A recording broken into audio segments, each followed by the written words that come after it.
হঠাৎ করেই খুলনার বাজারে পাওয়া যাচ্ছে না সয়াবিন তেল। সয়াবিন তেলের এমন সংকটে বিপাকে ক্রেতা বিক্রেতা উভয়ই। নিউ মার্কেট বাজার থেকে সেখানকার খবর জানাচ্ছেন খুলনা বিভাগীয় প্রতিনিধি মোহাম্মদ অসীম। অসীম, খুলনা বাজারে কেন হঠাৎ করে এই সংকট, কি বলছেন বিক্রেতারা, আমাদের জানাবেন। আপনাকে আসলে তেল এক ধরনের তেলবাজি চলছে খুলনায়। আমি বিক্রেতাদের সঙ্গে কথা বলেছি। বিক্রেতারা যেমনটা বলছেন যে গত এক সপ্তাহে ধরে বিভিন্ন যে কোম্পানি রয়েছে তারা বিভিন্ন তালবাহানা দেখিয়ে কিন্তু তাদের এই যে বোতলজাত সয়াবিন তেল এটি সরবরাহ করছে না।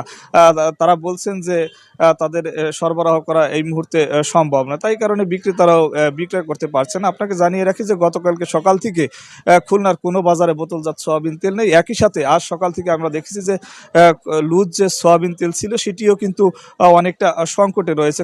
কিছু কিছু দোকানে পাওয়া যাচ্ছে, যেটি পাওয়া যাচ্ছে সেটিও 250 থেকে 260 টাকা দরে খুচরা সয়াবিন তেল বিক্রয় হচ্ছে। আসলে বিক্রেতারা বলছেন যে এই সংকট আগামী রমজান যে মাস রয়েছেন এই মাসে সয়াবিন তেলের বাড়তি দামে বিক্রয় করার জন্য কোম্পানিগুলো তাদের তেল দেওয়া বন্ধ করে দিয়েছে, জানে তারা রমজানের মাসে এই তেলের দাম বাড়াতে পারে। আসলে এক ধরনের কৃত্রিম সংকট চলছে এই খুলনার সব বাজারে। আমার কাছে সব মিলিয়ে এই ছিল আজিদা খুলনা থেকে সয়াবিন তেলের সর্বশেষ খবর।